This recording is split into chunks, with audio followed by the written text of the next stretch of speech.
আসতেছে তা আরবে হোক আজমে হোক সব কিছু কিন্তু বলে আমাদের শেষ করা যাবে না। আমরা আলোকপাত করব আমাদের ভারত উপমহাদেশে এবং সেইখান থেকেও সব কিছুও কিন্তু বলা যাবে না। আমরা সেখানে দেখব যে বাংলাদেশি মুসলমানদের মধ্যে বিজাতীয় অপসংস্কৃতির কতটুকু প্রভাব, বাংলাদেশি সংস্কৃতির মধ্যে বিজাতীয় সংস্কৃতির কতটুকু প্রভাব এখানেই কিন্তু আমরা সেখানে দেখব। তাই এই বাংলাদেশি মুসলিম সংস্কৃতির মধ্যেই সেখানে আজ হাজার বছর আগে থেকেই কিন্তু বিজাতীয় অর্থাৎ অমুসলিমদের অপসংস্কৃতি সেখানে ঢোকার জন্য বারবার চেষ্টা করেছে এবং অনেক জায়গায় তারা সফলও হয়েছে, অনেক জায়গায় সফল হওয়ার পরও তারা বিতাড়িতও হয়েছে, অনেক জায়গাতে বিতাড়িতও হয়েছে। কারণ একটা দেশে যখন নাকি মুসলমানরা সেখানে গিয়েছে, মুসলমানরাই কিন্তু অমুসলিমদেরকে নিজেদের সংস্কৃতি সেখানে দিয়েছে, যদিও তাদের ভাষা পরিবর্তন করে নাই। তাদের ভাষা পরিবর্তন না করে চালচলনের পরিবর্তন সেখানে করেছে। অসভ্য মানুষগুলোকে সেখানে মুসলমানগণ সভ্য বানিয়েছে, উলঙ্গ মানুষগুলোকে সেখানে কাপড় পরিয়েছে। দেখা যায় পশু খাদ্য খাইতে অভ্যস্ত, সেখানে আশরাফুল মাকলুকাতের খাদ্য খাবার কিভাবে খেতে হয়, কিভাবে কি করতে হয়, এর একটা সুসভ্য সেখানে জাতীয়তাবাদ তাদেরকে উপহার দিয়েছে, যদিও তাদের অনেকে মুসলমান হয় নাই।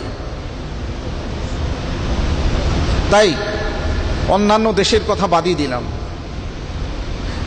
অন্যান্য দেশের কথা বাদ দিলেও এই বর্তমান বিশ্বেও দেখা যায় অনেক জায়গাতে এমনও কিছু মানুষ রয়েছে যারা সম্পূর্ণভাবে উলঙ্গ চলে, অথচ বিশ্বের মাতাব্বুরি করে মোড়লগিরি করে এই ধরনের সংস্থা, এই ধরনের দেশের মানুষ গিয়ে তাদেরকে ওই উলঙ্গই রেখেছে, তাদেরকে কিন্তু কাপড় পরায়নি। তারা অসভ্য রয়েছে, তাদেরকে কিন্তু সুসভ্য বানায়নি। এই ভিডিও ক্যামেরা নিয়ে গিয়ে তাদের চাল চিত্রগুলো বিশ্বের মানুষের কাছে তুলে ধরে তাদেরকে আরো উৎসাহ দিয়েছে, নিজস্ব তোমরা যেভাবে আছো তোমরা সেভাবেই থাকো, এভাবেই তাদেরকে উৎসাহিত করছে এবং করতেছে। কিন্তু না, মুসলিম জাতি যেখানেই গিয়েছে, না তোমাদের ওই সংস্কৃতি, তোমাদের এইটা, তোমাদের এই চিকিৎসা, এটা কোনো কিছুই সেখানে চলবে না, তোমরা এইভাবে করো। যেখানে জোর বল প্রয়োগ করতে পেরেছে আর তা না হলে নসিহত এবং কি পরামর্শের মাধ্যমেই কিন্তু তা করেছে।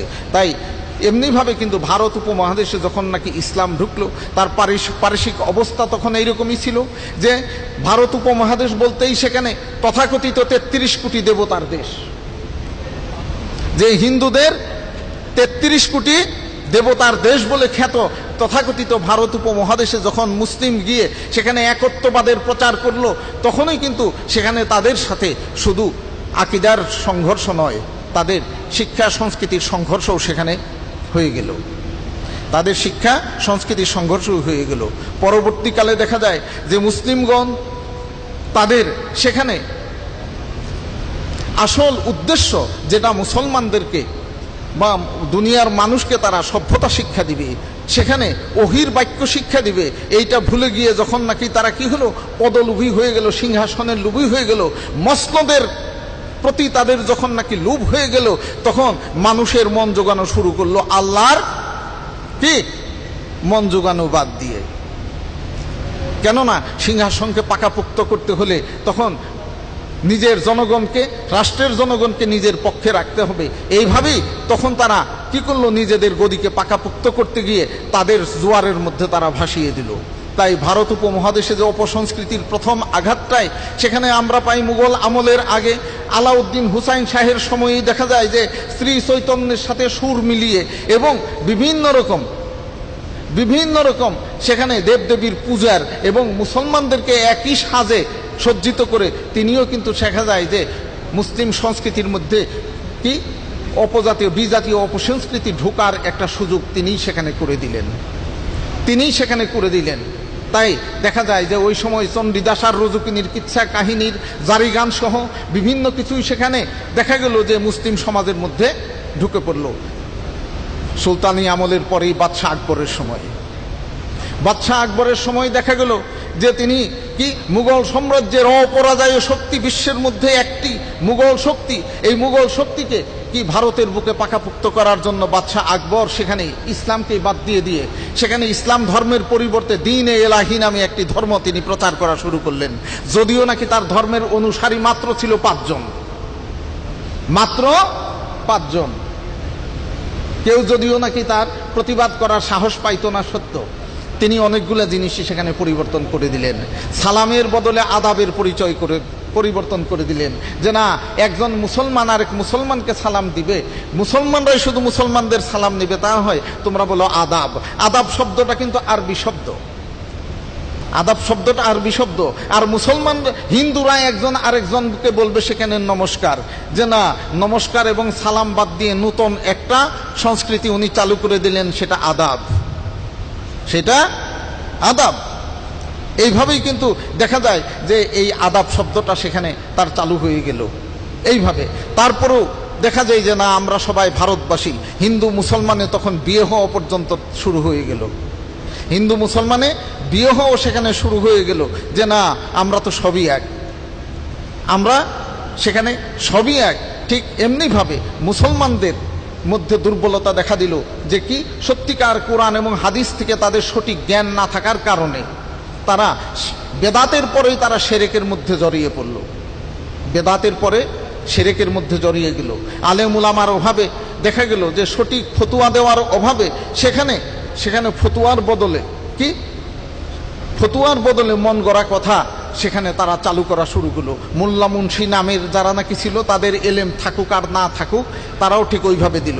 যেভাবে নাকি হিন্দুদের মধ্যে তারা ঠাকুর পুরোহিতরা যে কথা বলে, ঠিক এমনিভাবে এরাও দিতে লাগলো। কেননা রাসূলুল্লাহ সাল্লাল্লাহু আলাইহি ওয়াসাল্লামের সময়েও কিন্তু ইহুদি এবং খ্রিস্টানদের মধ্যে এই খাসলতি জারু হয়ে গেছিল। আল্লাহ রাব্বুল আলামিন তার প্রতিবাদ করে সেখানে কোরআনে আয়াত নাযিল করলেন, আউযু বিল্লাহি মিনাশ শাইতানির রাজিম, ইত্তাখাযু আহবারাহুম ওয়া রুহবানাহুম আরবাবাম মিন দুনিল্লাহ। তারা তাদের ঠাকুর পুরোহিত পীর বুজুর্গদেরকেই কি করেছে, আল্লাহর বদলে রব বানিয়ে নিয়েছে।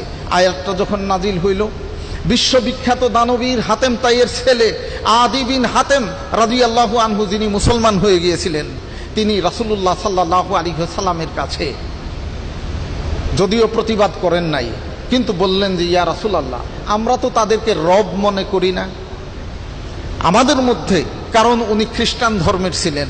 আমাদের মধ্যে যারা নাকি পাদ্রী পুরোহিত আছে, আমরা তো তাকে রব মনে করি না।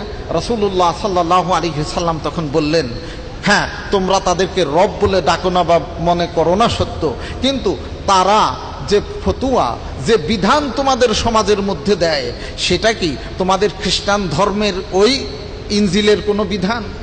আর ইহুদিরা যে বিধানটা দেয়, সেটা কি তাদের তাওরাতের কোনো বিধান? কয় যে না, সেটা তারা মন গড়া ভাবেই দেয়। তাহলে এই বিধানের বিধিকে, এই বিধান দেওয়ার মালিক একমাত্র কে? আল্লাহ। তাহলে আল্লাহর বদলে যদি নাকি কোনো খালেকের বদলে কোনো মাখলুকের বিধান যদি মেনে নাও, তাহলে সেখানে খালেকের আসনে, স্রষ্টার আসনে তোমরা সৃষ্টিকে বসিয়ে দিছ। তখন তিনি বললেন যে হ্যাঁ, এখন আমি বুঝেছি, এখন আমি বুঝেছি। ঠিক এমনিভাবে এই ভারত উপমহাদেশের মধ্যেও কিন্তু মুসলমানদের মধ্যে এইটাই সেখানে চালু হয়ে গেল। মোল্লা মুন্সি নামের অনেকেই সেখানে তারা বিধান সেখানে দেওয়া হলো, শুরু করলো সেখানে মন গড়া বিধান। আর হিন্দুদের মধ্যেও তো সেখানে আছেই, হিন্দুদের মধ্যেই আছে। এটাকেই লক্ষ্য করে দেখা যায় প্রায় 100 বছর আগে এই উপমহাদেশেরই বিখ্যাত কবি, শায়েরে আল্লামা কবি ইকবাল রাহিমাহুল্লাহ, তিনি বলেছিলেন, তিনি বললেন যে সেখানেই বললেন, অজামে তুমহু নাসারা তামাদ্দুন মে হুনুদ, তোমাই সে মুসলমান হু দেনহে দেখে শর্মাইয়া হু। ইংরেজ বেশে খ্রিস্টান তোমরা, হিন্দু তোমরা কৃষ্টিতে। ইংরেজ বেশে মুসলিম, আমরা হিন্দু, আমরা কুষ্টিতে। শতকোটি আজ মুসলিম, মোরা ইহুদি পায় লাজতাতে। বিশ্বের মধ্যে 100 কোটি মুসলিম হওয়া সত্ত্বেও তোমাদের চাল চলন আচার ব্যবহার দেখে ইহুদিরাও সেখানে লাজ পাচ্ছে যে তোমরা নাকি কেতাবি জাতি। কোথায় তোমাদের কি, কোথায়? তাই দেখা যায় যে মুসলমানগণ ক্ষমতার লোভী হয়ে, সমাজে মাতাব্বরির লোভী হয়ে, সেইখানে দেখা যায় নিজেদের কি সহায় সম্পত্তি সেখানে নিজেদের ইচ্ছামতো জায়গাতে সেখানে টিকিয়ে রাখার জন্য বিজাতিদের অপসংস্কৃতির তারা কি হয়ে পড়লো, শিকার হয়ে পড়লো, অপসংস্কৃতির তারা শিকার হয়ে পড়লো এইভাবেই। তাই দেখা যায় যে হিন্দুদের দেওয়ালি পূজার সাথে মুসলমানদের সেখানে কি হিন্দুরা যখন নাকি পূজার জন্য সেখানে কি আতপ চাল, আওলা চাল আর সেখানে দুধ দিতে লাগলো, মুসলমানরাও তাদের কি গুরুজনের মাজারে, অলিয়া উলিয়ার মাজারে, মানে স্বঘোষিত অলিয়া উলিয়ার মাজারে সেখানেও তারা বিভিন্ন রকম শিরনি এবং ক্ষীর দেওয়া তারা শুরু করলো, এবং এইভাবেই কিন্তু চলে আসলো সেখানে। তারপরে দেখা গেল যে মুসলমানরাও যেভাবে নাকি, হিন্দুরা যেভাবে নাকি তাদের পাদ্রী পুরোহিতদের কি বিভিন্ন রকম ফতুয়া, বিভিন্ন রকম কি আচার ব্যবহার এবং তরিকা মান্য করতে লাগলো, হিন্দুদের মধ্যেও কিন্তু তাদের মধ্যে ঠিক এই রকম আগে থেকেই ছিল, এইটাই কিন্তু চলে আসতে লাগলো। তাই আমাদের মধ্যে একজন এই বাঙালি কবি তিনি আফসোস করে বলেছেন, তোদের যেমন রামনারায়ণ, মুদের তেমন মানিক পীর, তোদের আওলা চালার দুধের সাথে মিশে গেছে মুদের ক্ষীর, তোদের শিবার শিবানীর সাথে আলী ফাতেমার মিতালি বেশ, হাসাইনকে বানাইছি কার্তিক আর হুসাইনকে বানাইছি গজগণেশ। তারা বলতে লাগলো যে তোমাদের কালী আর আমাদের ফাতেমা একজনই, আলী আর শিব একজনই, আর কি পার্বতী আর শিবের যেভাবে নাকি দুইজন সন্তান কার্তিক আর গণেশ, ঠিক আলী ফাতেমারও দুইজন ছেলে কি হাসান আর হুসাইন, হাসান আর হুসাইন, মোট কথা একজনই তোমাদের যিনি ভগবান, আমাদেরও সেখানে কি আল্লাহ। ঠিক এমনি ভাবে তোমাদেরও মানিক পীর আছে, আমাদেরও সেখানে কি আছে, সেখানে পাদ্রী পুরোহিত বা ঠাকুর গুরু এরা আছে। এইভাবেই কিন্তু সেখানে চলে লাগলো। এই জন্যই যে তোমরা সবরি কলা দিয়ে আর দুধ আর আতপ চাউল দিয়ে ক্ষীর পাকিয়ে দাও, আর আমরা সেটা কাঁচা দেই, সেরকম কোনো বিধান আর তো কিছু না। তোদের যেমন রামনারায়ণ, মুদের তেমন মানিক পীর, তোদের আওলা চালার দুধের সাথে মিশে গেছে মুদের ক্ষীর, শুধু রান্না করা আর রান্না ছাড়া। তারপরেও দেখা গেল যে মুসলমানরা, হিন্দুরা তাদের মন্দিরের মধ্যে হরিলুটের বাতাসা সেখানে মানত করে, আর মুসলমানরাও তখন কি করলো, মাজারের মধ্যেও সেখানে বাতাসা মানত করা শুরু করলো। হিন্দুরা যেভাবে ধূপের বাতি জ্বালাতো, আর তার পরিবর্তে মুসলমানরা সেখানে আগরবাতি জ্বালানো শুরু করে দিল। যদিও কাবা শরীফের মধ্যে আগরবাতির সংস্কৃতিটা এসেছে ইরান থেকে, ইরানের এই অগ্নি পূজকদের থেকে। তারা অত্যন্ত সুকৌশলে ইরানের বারামেকা সম্প্রদায় বাদশাহ হারুনুর রশিদের সময়ই তারা এই আগরবাতি জ্বালানোর কালচারটা কাবা ঘরের মধ্যে তারা শুরু করেছিল, যা ইতিহাসের মধ্যে আছে। কারণ অত দূর যাওয়া যাবে না। তাই আমাদের এই বাংলাদেশ ভারতের মধ্যেও কিন্তু দেখা যায় যে ওরা সেখানে ধূপের বাতি জ্বালায় আর এরা জ্বালাচ্ছে আগরবাতি। এই ধোঁয়া কালচারটা সেখানে হয়ে গেল। দুইটাই সুগন্ধ, দুইটার মধ্যেই সেখানে আগুন আছে, যা তোমরা আগরবাতি জ্বালাবে, আমরা ধূপের বাতি জ্বালাবো, ঠিক এমনিভাবেই সেখানে হয়ে গেল। তারপরেও দেখা গেল যে ওরা দেয় উলুধ্বনি আর এরা সম্মিলিত জিকির করে হই হই রই হই করে সেখানে কি অজ্ঞান হয়ে যায়, হইচই রই রই করে এইরকম কিছু তারা এইভাবে তাদের মধ্যে হয়ে গেল। তারা করে কৃষ্ণের জন্মাষ্টমীর মধ্যে হিন্দুরা যখন নাকি র্যালি বাহির করে, ঠিক মুসলমানরাও কি রাসূলুল্লাহ সাল্লাল্লাহু আলাইহি ওয়াসাল্লামের ঈদে মিলাদুন নবী উপলক্ষে জশ্নে জুলুসে শানের সেখানে মিছিল তারা বের করা শুরু করে দিছে, যা বহুত আগে থেকেই। ঠিক এমনিভাবেই দেখা যায় যে মুসলমানদের মধ্যে হিন্দুদের এই অপসংস্কৃতি অন্য দিক দিয়ে সেখানে ঢোকা শুরু হয়েছে।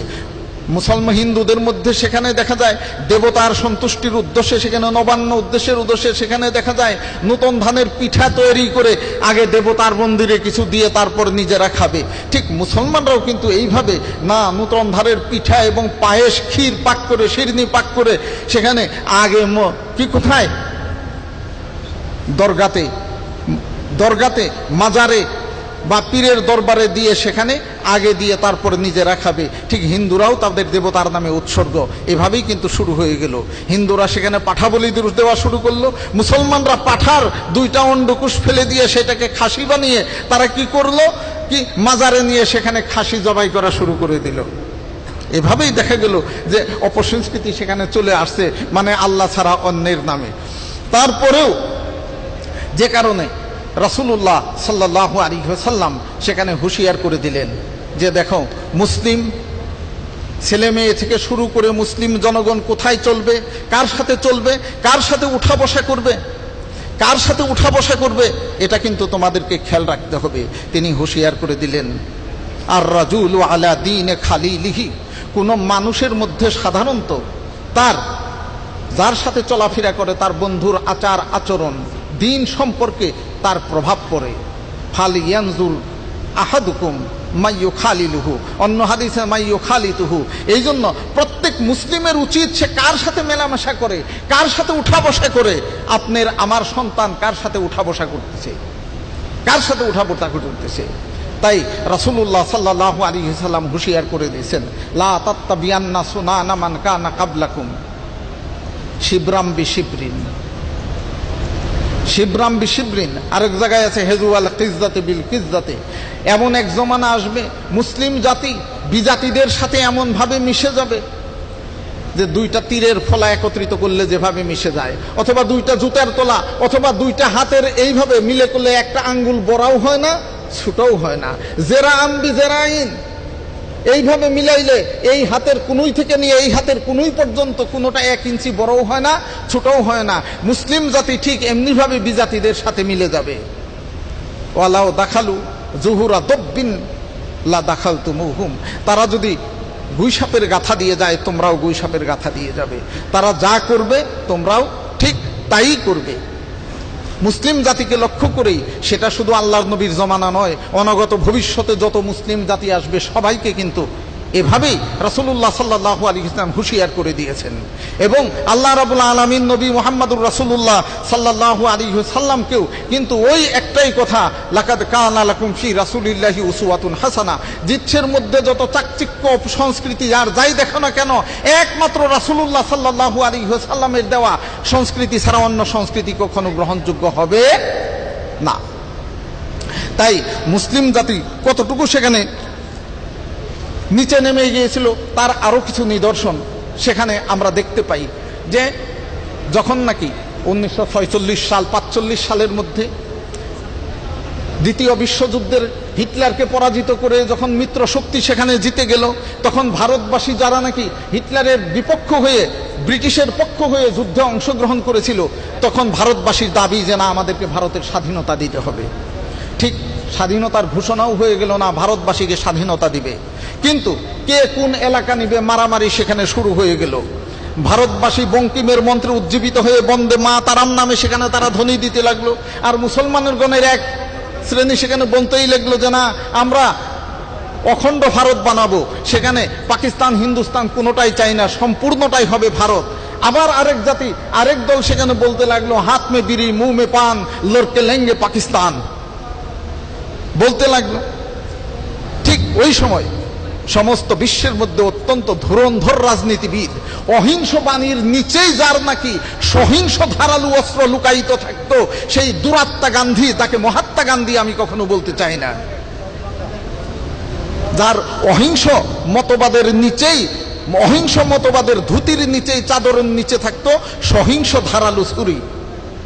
এ গান্ধী তখন মুসলমানদের মন জয় করার জন্য বিভিন্ন রকম খানকা, পীরের দরবার, মাজার সেখানে পরিদর্শনে চলে গেল।